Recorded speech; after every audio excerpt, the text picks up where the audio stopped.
Good afternoon, everyone. Hawaii tourism and economy near standstill. China exports crushed. South Korean exports collapsed. Farmers unable to plant 19.3 million acres of crops this year. Add in now 8 months to maybe fix the oil facilities in Saudi Arabia, and you should just love negative interest rates. It is our friend, according to the central banks. And the global reality is this. We try to tell you, and here we are, 2019 and 20. The contraction begins. Global crop failures, contracting economy. Aloha. And how prepared are you for contractions in the economy and unavailability of food in your local supermarkets? My Patriot Supply, 2-week grab-and-go food crate, or the 4-week food supply. The link's in the description box below, and it's another way to support this channel and keep the information flowing.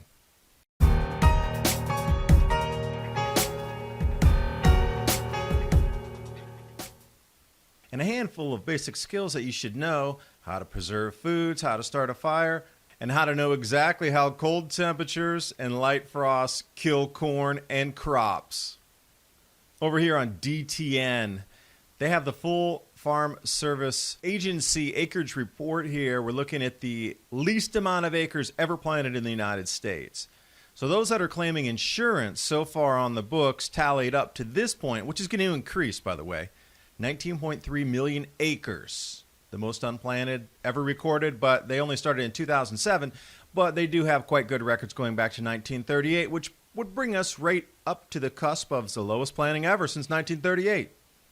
So you have to wonder how this increasing food price, decreasing crop yield, Hawaii is extremely vulnerable. They import 99% of everything they use every day. So not only is oil price going up, food price is increasing, and then also the tourism sector at a standstill. They cite it as the stronger dollar and foreign visitors are facing an increase in the price of Hawaii vacation, so they're choosing to go elsewhere. The global economy is also showing market signs of decrease and slowdown. And also in that second paragraph there, jobs in the accommodation food service sector have been flat for the past 2 years, and jobs in the trade sector have fallen sharply. Now this is an overall look at the tourism sector here. There's been a sharp pullback in international markets. Now look at 2017-18 positive, but then we swing right over into 2019 negative. Now as we move into 2020, 2021, this is where the contraction is really going to occur, and your food price is spiking. This is not a good inverse relationship here.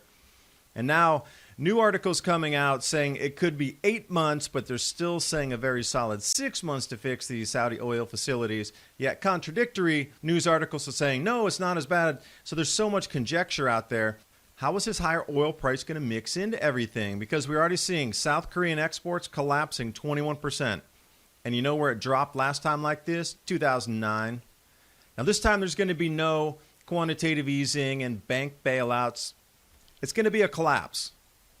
There's going to be no cavalry running in with helicopter money to drop in and save the economy this time.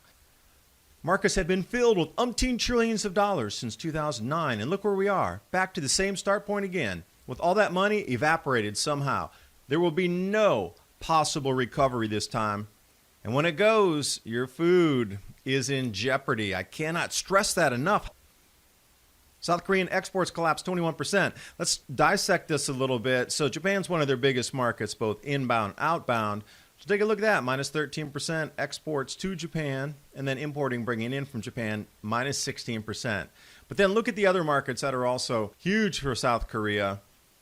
China down almost 30%, and also to the U.S., minus 20%. EU down almost 13%.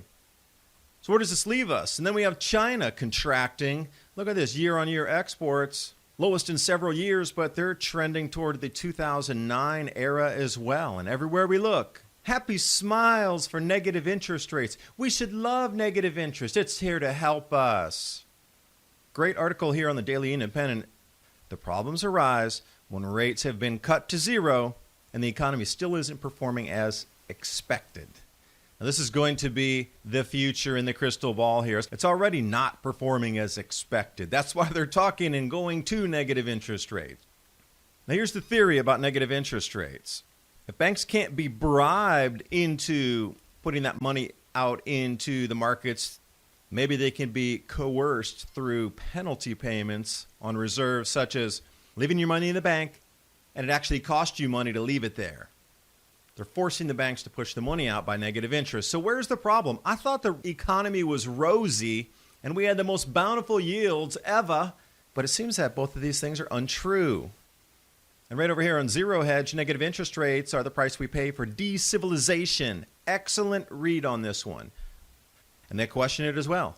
Under what scenario would anyone lend $1,000 and then receive $900 back? Would you want to do that? And another point to note here, nobody would want to sell their capital by giving the buyer interest payments as well. So what's going to happen? There's going to be a constriction here because to avoid the risk of lending, they're simply going to hold the assets, which means economic contraction. And you know what? Your just-in-time food delivery system relies on, credit and movement of money. If they're going to negative interest, there's going to be less money with less movement, which means higher prices. So wherever you look, it's going to be higher prices for your food. Inavailability for your food. Aloha! This is your future unless you're preparing. Myself and my co-author Bill Porter talk about these types of scenarios in The Climate Revolution, the Grand Solar Minimum, going back through the last 5 Grand Solar Minimums on how the economy contracted and where the opportunities were and presently are. In this day and age, it's the biggest opportunity in human history. You just need to know where to look. Climate Revolution, the Grand Solar Minimum, the links in the description box below. And as well, it's another way to support the channel. Thanks for watching. Hope you got something out of the video, and I will see you next time.